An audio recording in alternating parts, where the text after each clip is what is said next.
Good morning to everybody. Thank you for being here this morning. For those of you that are keeping track, this will be day 20 days since the Democrats recklessly shut down the United States government.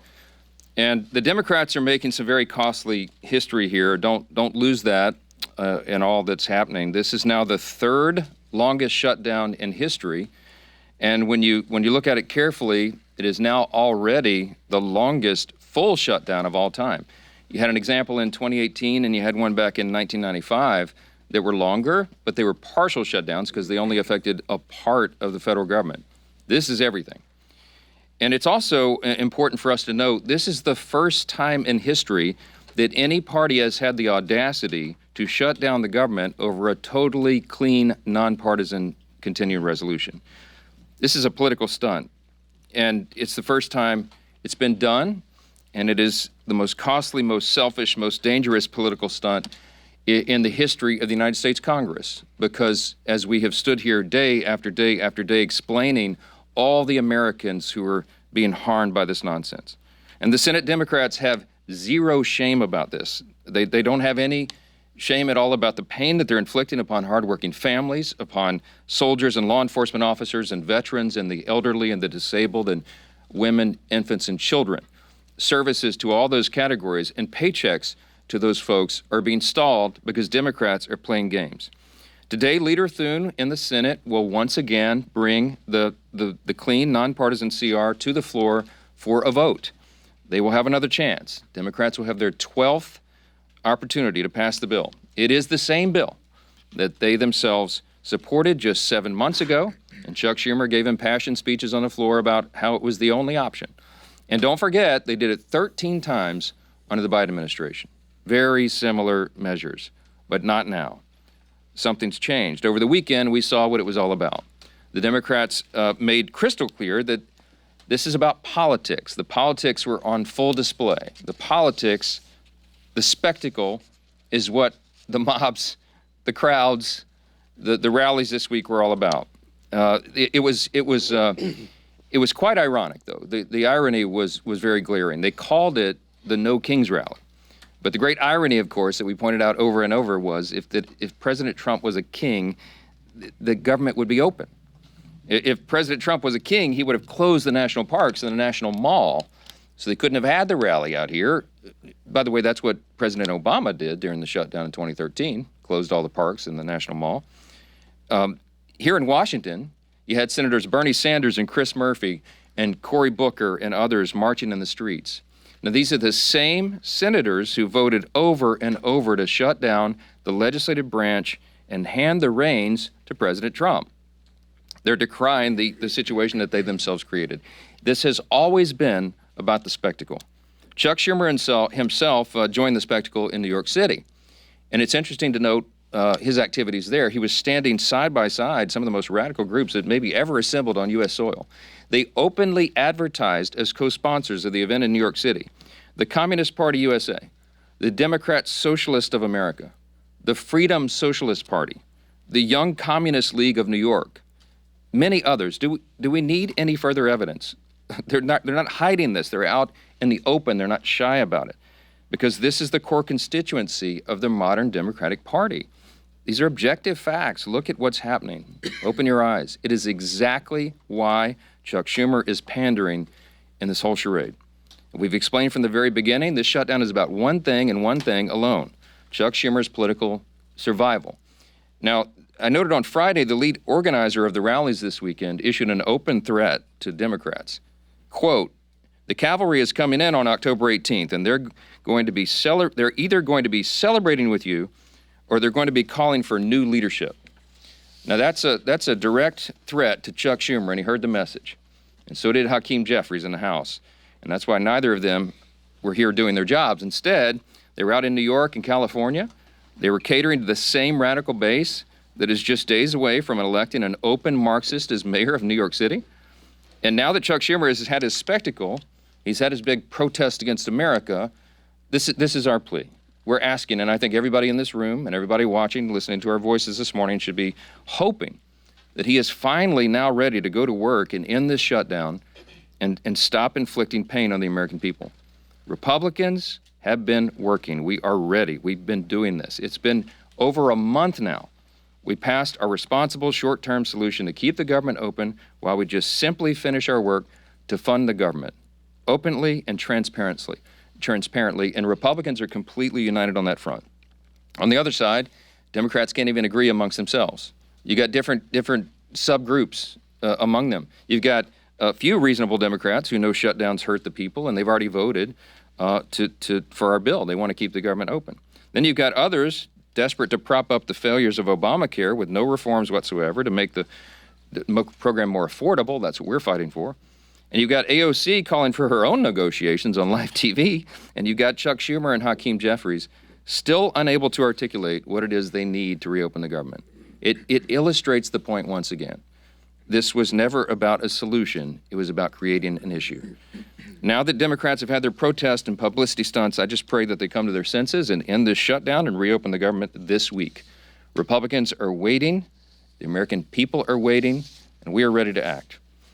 As evidence of just how united Republicans are in this fight, I've asked two of our prominent leaders in the House Republican Conference. I've got House Freedom Caucus Chairman Andy Harris. Dr. Harris is also an appropriator, and House Freedom Caucus Policy Chair Chip Roy of Texas. I'll turn it over to Dr. Harris first. Thank you very much, Mr. Speaker. Earlier this month, the House Freedom Caucus made history by hosting our first press call held with the Speaker. And today we're doing it again, standing shoulder to shoulder at a full leadership press conference as part of the united Republican front against this Democrat-led shutdown. On the Sunday morning shows yesterday, the Democrats tried once again, unconvincingly, to say that they are not to be blamed for the shutdown. But the reason that the government remains shut down is becoming crystal clear to Americans. It's because Senate Democrats have chosen to pander to their radical base instead of doing their job for the American people. Senate Democrats have had the opportunity to vote 11 times for the House-passed bill that pays our troops, pays our law enforcement, and pays our air traffic controllers now, and would immediately reopen the government. Instead, they've sided with the same radical activists who filled the streets this weekend chanting "No Kings" at rallies backed by the Communist Party USA and socialists, the same people who claim to hate power while demanding more control over your life. The question before us now is simple. Will at least 5 Senate Democrats relent and break from their party's left-wing fringe and vote to reopen the government today? Let's also be honest about what the Democrats are really fighting for. They're demanding taxpayer-funded health care for illegal immigrants. They want to eliminate work requirements for welfare for able-bodied adults who could work but choose not to. And they're defending hundreds of billions of dollars in continued corporate welfare for big, profitable health insurance companies that have already made a fortune off Obamacare with the Biden bonuses that the Democrats scheduled to expire at the end of this year. House Republicans have already done their job. The only thing standing between America and a reopened government is a handful of Senate Democrats too afraid of their activist base to do the right thing. But it's time for those 5 Senate Democrats to show some courage, stand against their leadership, but with hard-working Americans, and vote to reopen the government. I want to close by thanking Speaker Johnson for his leadership in standing firm against the radical left's unreasonable demands and for standing with the American people. Thank you, and then I'll turn this over to Congressman Chip Roy. Thanks, Andy, and I want to thank the Speaker and the leadership team and the President for their leadership during these last several weeks. I'd say it's good to see you, but I mean, honestly, I'd rather be in Texas. But I'm happy to be here today with these guys. No one disputes one obvious fact. It is Democrats who have chosen not to fund government. Can we at least establish that truth, right? It is, in fact, the truth. And the question is why? And you saw it on Saturday. It was basically for a political rally for cover for Chuck Schumer, who's in his own political battle in New York. That's the truth. And the irony of this is this No Kings rally. What are we actually talking about? I mean, it wasn't President Trump, but Democrats who tried to make us take a shot or lose our job. It wasn't President Trump, but Democrats who were burning our cities to the ground in 2020 and attacking police officers. It wasn't President Trump, but it was Democrats who want to push boys into girls' locker rooms, who want to force surgeries upon children. It wasn't President Trump, but Democrats who pushed fraudulent mail-in ballots in 2020 and left the elections in question. And then when Americans dared to question that stuff, they sought to jail the American people. They weaponized the government against the American people. And now they want to turn around and say they're going to have a No Kings rally? This is the dying breath of a bankrupt party, in my humble opinion. All too happy to shut down the government and then have a Chicago teacher walk around with this symbol against her neck. Somebody tell me how that's appropriate. Where are the Democrats that are crying out about how horrific that was? And by the way, where are the Democrats who are calling out the Attorney General in Virginia for calling on the death of children of a political opponent? Where is Abigail Spanberger, one of our former colleagues running for governor of Virginia? Do they not have the courage to call out fellow Democrats for that absurdity? The truth is, we have a president. We don't have a king. We have a president who loves our country, who rightly said yesterday that he's working his ass off to make this country great. He is correct. Brokering peace deals in the Middle East, rebuilding our military, rooting out DEI and critical race theory, declaring cartels as terrorist organizations, focusing on Antifa, defunding the World Health Organization, getting us out of UNRWA, making sure that we target the Southern Poverty Law Center, who are, going after people like our friends at the Family Research Council or ultimately Charlie Kirk, securing the border, passing the Lake and Riley Act. These are the things the American people want us to do, not shutting down the government for political rallies. And the truth is, the Marxists, the radicals, and the Islamists, the Democratic Party promoted this weekend. They cannot handle the truth. The truth is that there is a king, and that king is Jesus. And the president has been willing to say it. His administration has been willing to say it. And Charlie Kirk was willing to say it, and he got killed for it.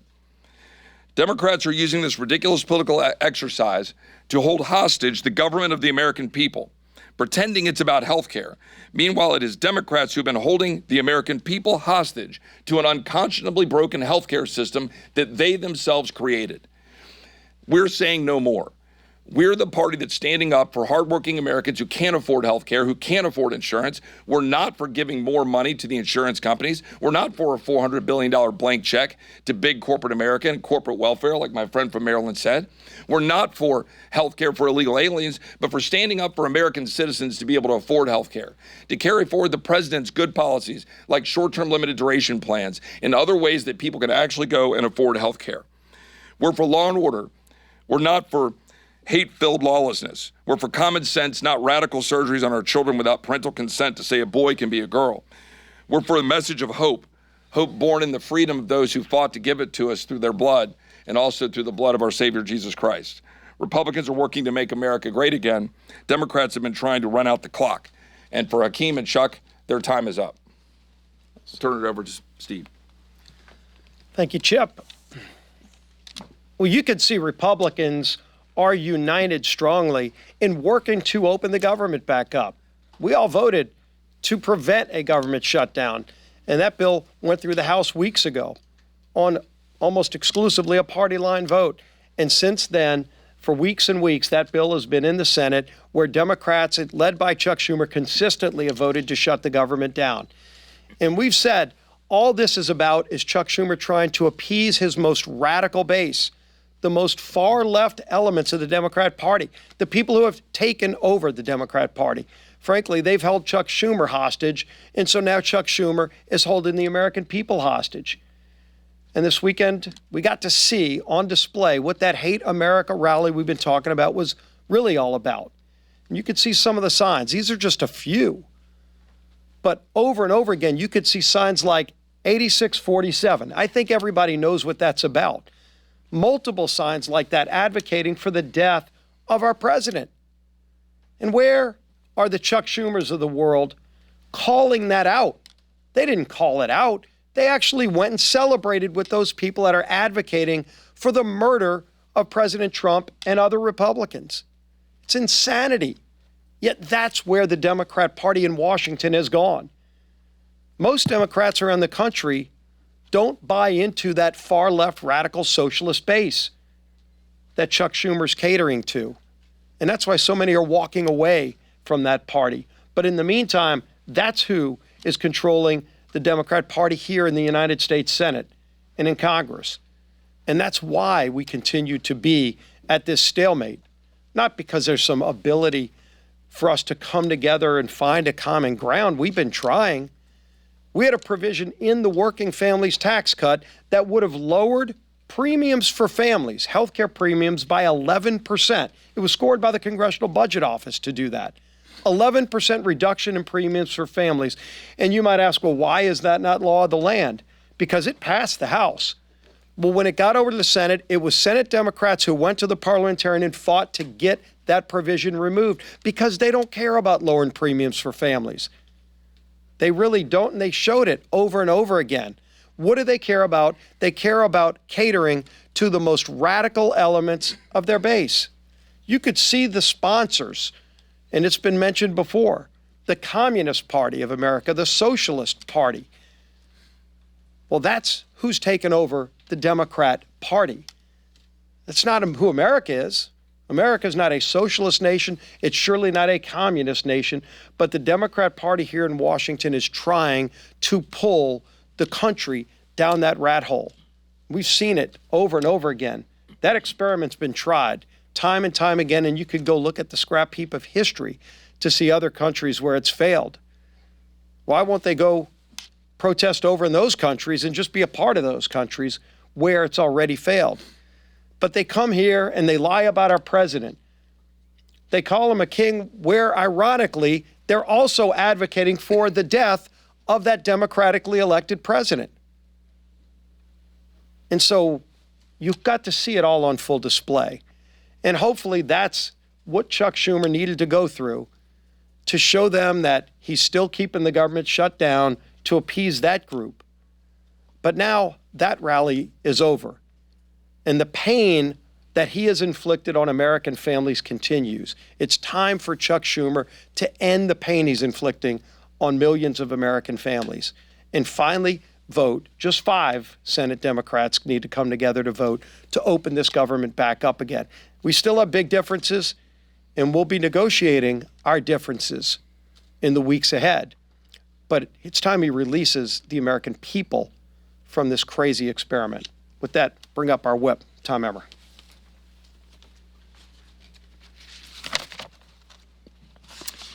As the Speaker said, we're now on day 20 of the Democrats' shutdown. For everyone tuning in, here's a quick review of everything that's happened in the last 3 weeks. Republicans did our jobs. We passed a clean, nonpartisan government funding bill that Democrats supported just 6 months ago and passed 13 times under the Biden administration. 11 times now, Democrats have refused to pass our clean CR, shutting the government down in the process and forcing Americans to pay the price. In order to simply turn the lights back on, Chuck Schumer and Hakeem Jeffries have demanded $1.5 trillion in new spending for things like taxpayer-funded health care for illegals and cutting $50 billion from our rural health care fund.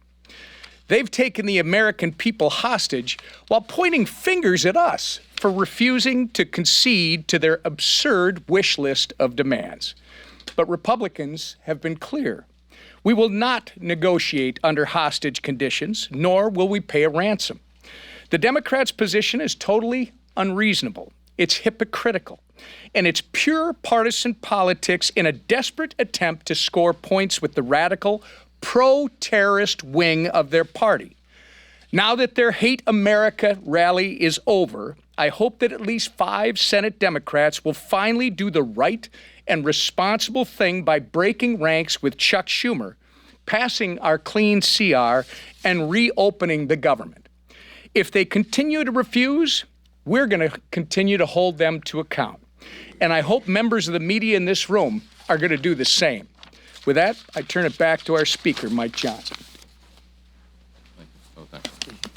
Okay, a few questions. Chad, go ahead. Chad. Thank you. We understand concerns about air traffic control. We understand that they're going to lay off workers at the National, they're going to lay off workers at the Nuclear Security Administration. Mm-hmm. What keeps you up at night about what parts of this federal government are not operating? Well, those are 2 good examples. The question is, when the when the administration is required to triage federal spending, they have to look and evaluate what are the most essential and what are the less essential functions of the federal government. And they look at policy, personnel, and all these offices. But the things that concern me the most are TSA, for example. I mean, you're right. We are shorthanded already with air traffic controllers, with TSA agents, keeping the airports safe and our flights safe. We cannot afford this nonsense. And I think the Democrats in their heart of hearts know that. When you're talking about nuclear deterrence, our former colleague Brandon Williams was a congressman from New York, and now he's now been confirmed, and he's one of the people in charge of nuclear deterrence for the United States. He's a former officer on a nuclear submarine. He brings a lot of experience to that job, and he came to sit down with me a few days ago, end of last week, and he said, I just want to articulate for you how serious this is in terms of national defense. And we didn't get into the classified parts there. We weren't in the skiff, but suffice it to say that every day that the government is shut down, it is a danger to the American people. We're in a nuclear arms race with adversaries right now. It can't be any more serious than this. China, Russia, Iran, North Korea, you've seen what they're up to. America is the last great superpower on the planet, but we have to maintain that status. And if we get behind on funding or personnel or any of these projects that we're involved in that are at a level that we can't talk about in here, it's very serious. So you have every function of the federal government that is being adversely affected. Of course, it's troops. We got the troops paid, thankfully, the middle of this month, because the president did heroic work. They found money within DOD that they could use on a temporary basis. But that money is going to be exhausted. You can't have the troops unpaid. You can't have Border Patrol agents unpaid. They've got to defend the country. And this is not a game. And that's why you see us so frustrated up here every day. Again, I'm going to reiterate what we said earlier. This is the first time in history that we've been in this situation. There has never been a party that shut down the entire government or a party that shut down, over a clean CR for nothing but political partisan purposes. Their rally illustrated exactly what we've been saying for the last 20 days. This is about politics, and it's disgusting. Yes, sir. Speaker Johnson, you say that the Democrats had a Hate America rally, but what does it say that the President of the United States over the weekend released a video of him pooping on the American people? The president uses social media to make a point. You can argue he's probably the most effective person who's ever used social media for that. He is using satire to make a point. He is not calling for the murder of his political opponents, and that's what these people are doing. I mean, they're in one of these photos. I think there's a picture of the president hanging in effigy by a noose on one of these. The one on the far end. It's unconscionable. Look, America is built on the idea of free speech. You have the right to protest. Of course, we jealously guard that. I mean, Chip and I are attorneys. We've defended that right in the courts. But what they're doing right now is different. They are trying to incite violence. It's not funny. You don't mock a president who has already had 2 failed assassination attempts on his life. This is not a game. And the idea that communists would be supporting this is unconscionable to us. Look, when we give tours of the House chamber and we bring in constituents and we point out all the historical facts and images around the building, I always start with "In God We Trust," which of course is right above the rostrum of the speaker's podium. And if you look in the visitor's guide to the House chamber, it says on page 14, when was that put there? Well, it's put there in the early 60s, 1961, as I recall. And it says in the guide that it was put there, Congress voted to put that there as a rebuke to the Cold War era Soviets. Why? Because their philosophy, that's what it says, a rebuke to their philosophy. Their philosophy was Marxism. Marxism begins with the premise that there is no God. It is antithetical to who we are as Americans. The Declaration of Independence says we're created by God and He's the one that gave us our rights. It is in God whom we trust. That is the national motto. That's what America's built on. What those people are advocating for is at its essence un-American. And when they go the next step and they call for violence on political officials in an environment that is already a heightened threat environment, it's dangerous stuff. They had the right to do it. Congratulations, they didn't burn any buildings down. That's a big achievement for the left, to have some kind of gathering where they don't have a looting and riots and burn a building down. There was, I think, some in Portland, they threw bottles and bricks and stuff at the ICE facility because that's what they do for fun now out there. But they had a free speech event. Congratulations. But you need to look past that and look at what it is they're advocating for openly, and it's really scary stuff. Yes, ma'am. Second row. Yes, ma'am. Mr. Speaker, we know I was actually pointing to her. I don't think you've asked a question before. Go ahead. Hi, Oriana with Notice. So, Arizona Attorney General Chris Mays said over the weekend she plans to file a lawsuit against you for not wearing a ley de toga. Have you or your office spoken to her in the last couple of days about that, and what's your response to that? Oh, my goodness. Okay, yes. So yet another Democrat politician from Arizona is trying to get national publicity. So now it's the state AG who's going to sue me because Grijalva is not, Rep-elect Grijalva is not yet sworn in. Let me go through this again for you, and I have some updates. First of all, I'm following the Pelosi precedent. I was on some of the Sunday shows and was asked about this because this is all they have to talk about right now. When Julia Letlow was elected under very similar circumstances to fill the seat of her deceased husband, who passed away tragically by COVID, Nancy Pelosi, Speaker Pelosi at the time, took 25 days to administer the oath of office to her. It wasn't just Julia. The Pelosi precedent extends even further because when Pat Ryan and Joe Sempolinski were elected, during an August recess, they waited 21 days to administer the oath to those two rep-elects because they were not in session. We are not in legislative session. The chronology is important. Rep. Grijalva won her race in, I think it was the last week of September, after we had already gone out of session. So I will administer the oath to her, I hope on the first day we come back, legislative session. I'm willing and anxious to do that. In the meantime, instead of doing TikTok videos, she should be serving her constituents. She could be taking their calls. She can be directing them, trying to help them through the crisis that the Democrats have created by shutting down the government. Oh, and by the way, I also did find out this little tidbit that should be interesting to you. When our election in particular, it is up to the leaders of her party, his or her party in the House, to give them guidance and direction. One of the first things they do is reach out to what we do is reach out, majority leader, or reaches out to the rep-elect and says, hey, welcome, congratulations. Here's all the things you need to do. Here's the office of the chief administrative officer of the House, and they will help you get all of your computers set up and your passwords and all the rest. That call was apparently never made by Rep. Grijalva, and I don't know if the Democrat leader's office didn't inform her of that. But I found out this morning that the person who runs that office in the chief administrative office is on furlough because they voted to shut the government down. And so that person didn't reach out affirmatively, but now it's been sorted out, and I'm told they're going to her office today because she made a TikTok video saying that she couldn't use her computers. Well, she'll be able to use her computers now. Okay, she has 16 staffers. They need to be taking calls, and they need to be helping their constituents, just as Republicans are out in their districts right now, helping them navigate the chaos that is created by Democrats who are playing political games. Yes, next question. Yes, sir. Are we not fast approaching the point where this CR doesn't buy you time for appropriations? Well, I would defer to my appropriator buddy up here, but here's the thing. The appropriators have been doing great work. They're continuing to work. Even during the shutdown, they're working individually and on their subcommittees and among themselves and even across the aisle to get the next batch of appropriation bills ready for passage. Is the time eroding quickly? Yes. Is it dangerous for them to shut the government down right now? Yes, because we have very pressing matters that we need to handle, but we can't do it when the Senate is stalling all of that, stopping it. We passed 12 separate appropriations bills through the House committee. They've done their work. 3 of them off the House floor. 3 bills off the Senate floor. They don't match up exactly, so we're going to a conference committee on that. We have to finish that process. We have to rebuild the muscle memory for regular order because that is how we serve as good stewards of the American taxpayers. We're anxious to do that. We hope the Democrats will see the light. We hope that you will ask them the tough questions this week. Why in the heck are you doing this? What is the point? What is the purpose?